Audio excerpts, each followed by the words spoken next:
Welcome to CIHT Podcasts.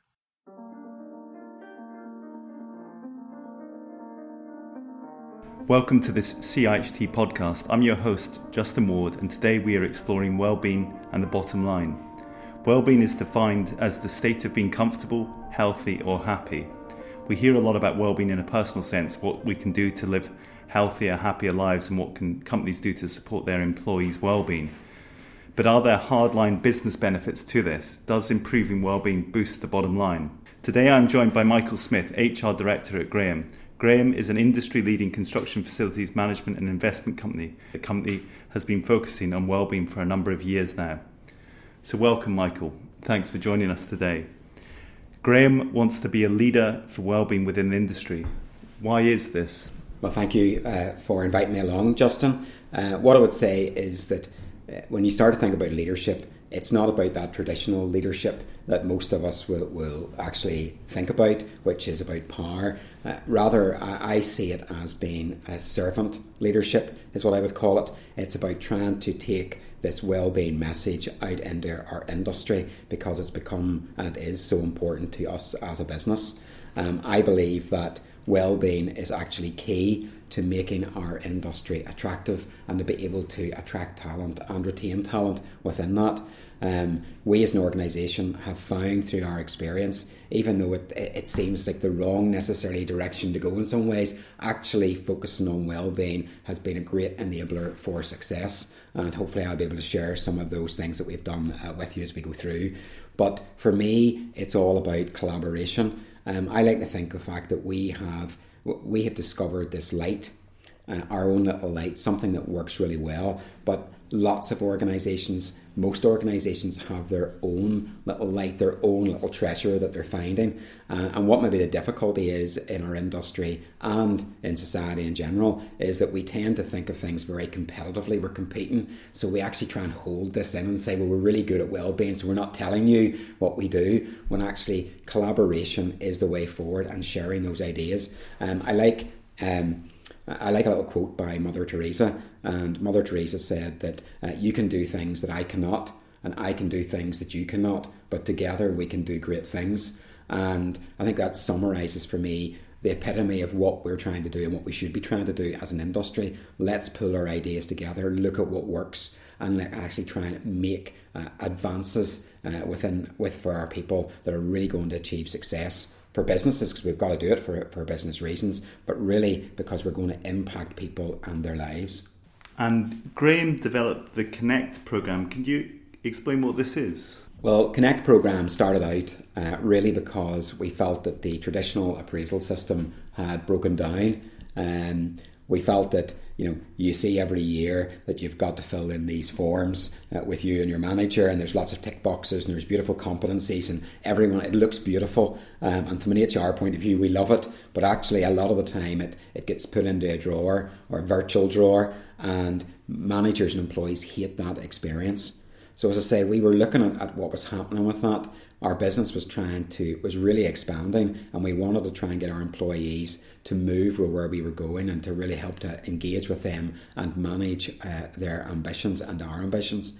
So as I say, we developed Connect, which is really a very informal way of managers and employees spending time together and discussing lots of things about work, things about outside of work. And what we found in that was that in one particular example, a senior manager said he had 10 employees and he couldn't believe the burdens that they were carrying around on their shoulder.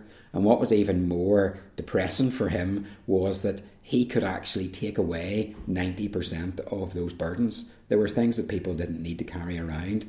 So this actual opportunity where people talked to each other and listened opened up a real advance, a real benefit to employees and to the business. And that moved on then into what we call the Connect Plus, which sounds very exciting, but as it is what it says in the tin. And it was based really on this concept of whole person development. And what I mean by that is that if you're going to be the best that you can be, three things need to be maximised. So you need to have the right skills to do the job, you need to have the right behaviours or resilience, and you have to be physically and mentally well.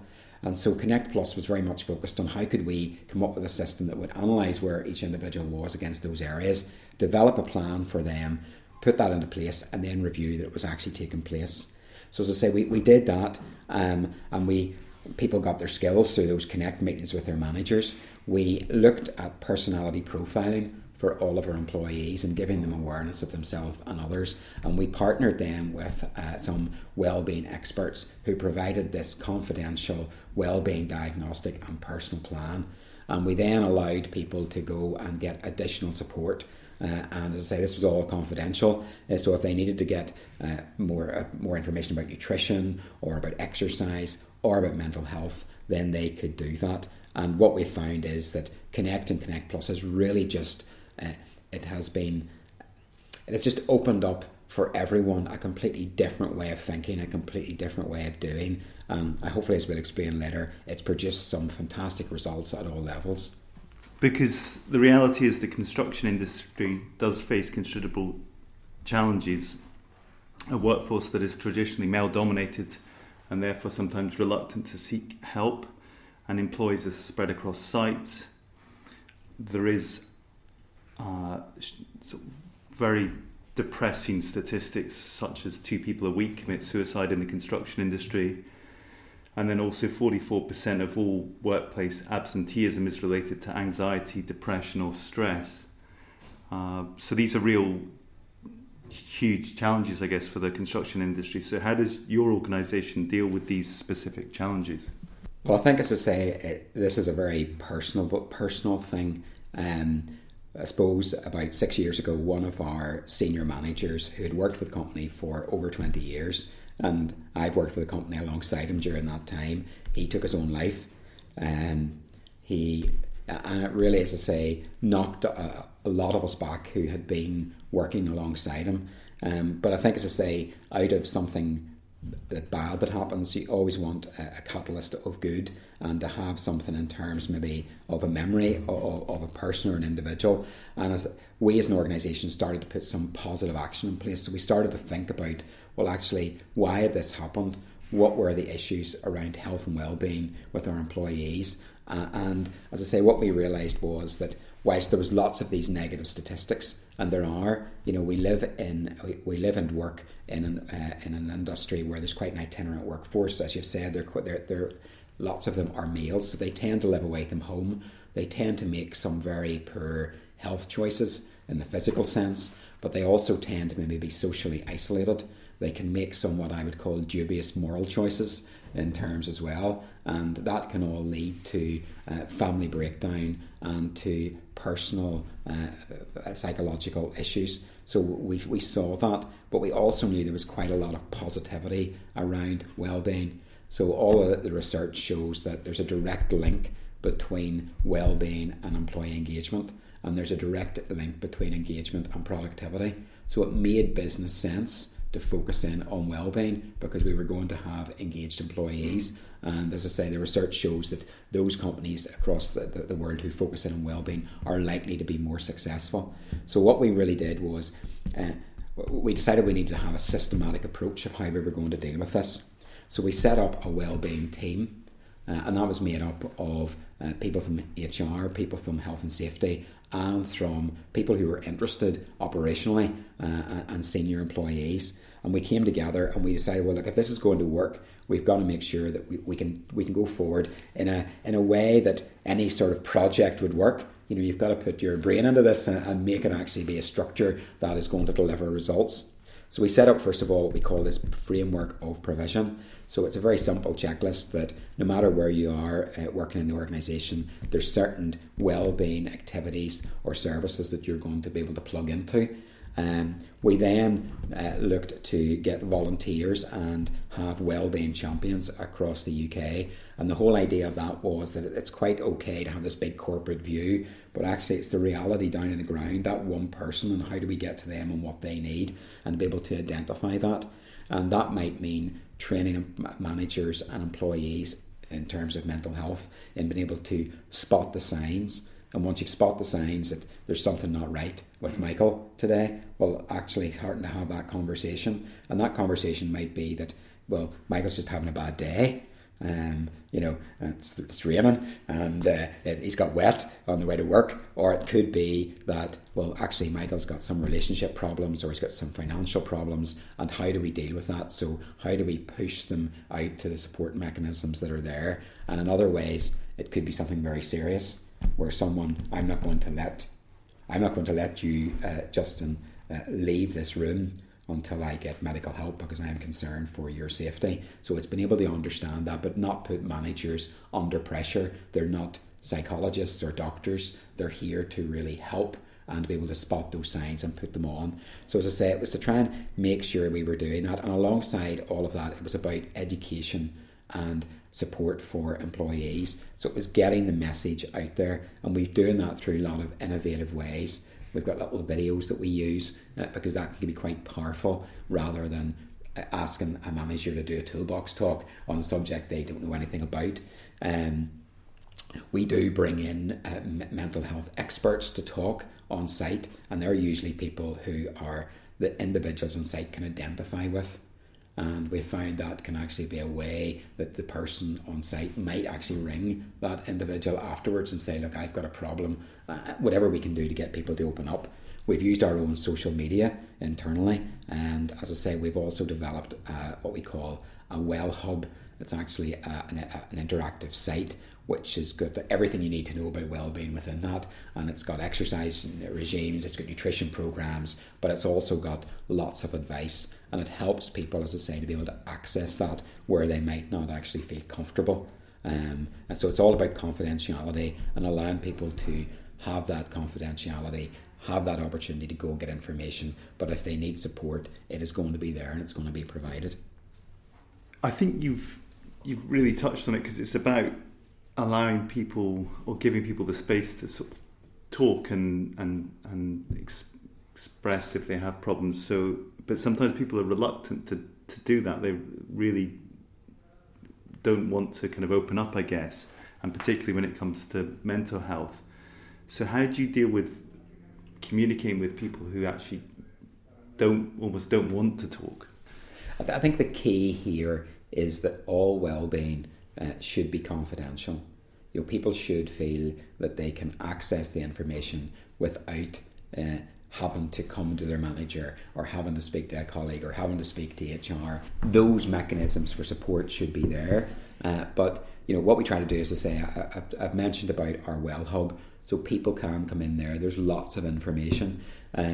We have an employee assistance program, and we regularly support that and get that information out, so employees can come directly to them to get counselling on a variety of various things, or advice, even legal advice, as well as counselling about psychological issues they might have or their family might have. And I think that's been beneficial as well, because we offer this service to families. So therefore, as I say, if there's marriage breakdown or if there's problems or there's bereavement, it's not just the individual who can get that, and that can be a real source of help.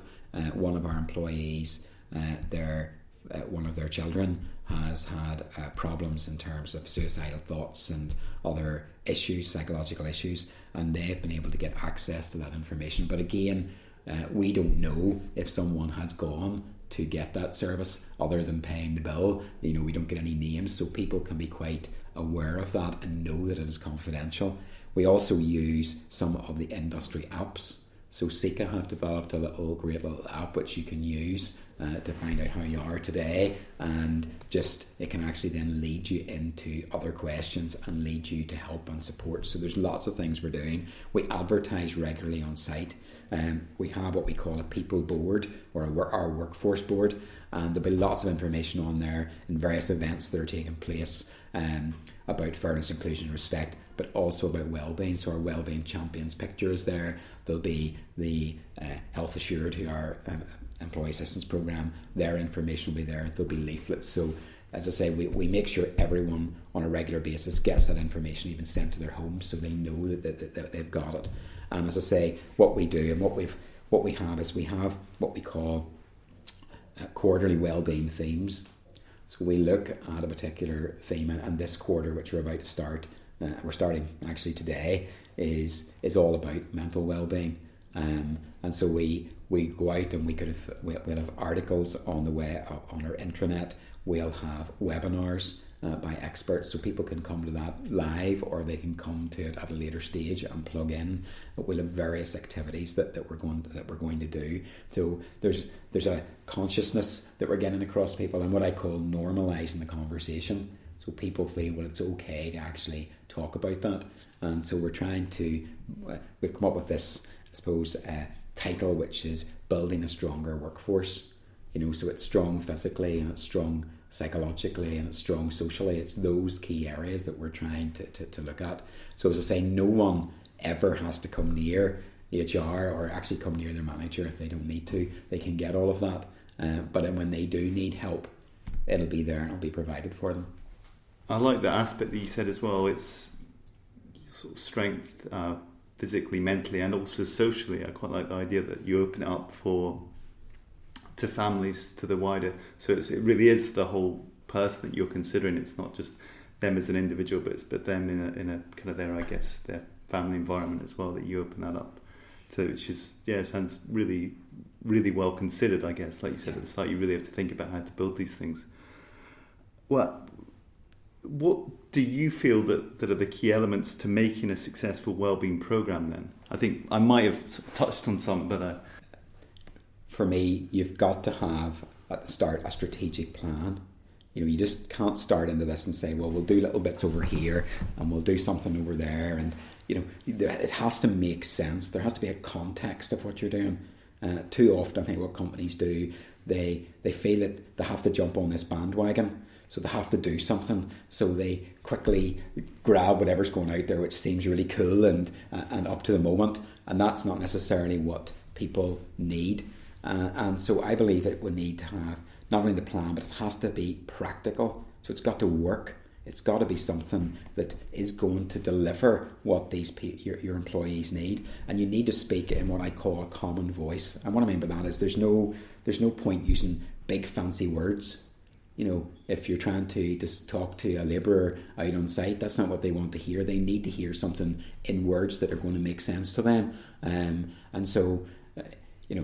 I always believe that it's harder to write something simple than it is to write something complicated. But this isn't about, well, look how smart I am, or look how good we are at what we're doing. This is about, well, actually, will it work? Does it actually deliver what we need? Because that's why we're doing it. We're not doing it because we want to have lots of accolades. We're doing it because we want our employees to be happy and healthy, because we know happy, healthy employees are going to be successful and make the business successful.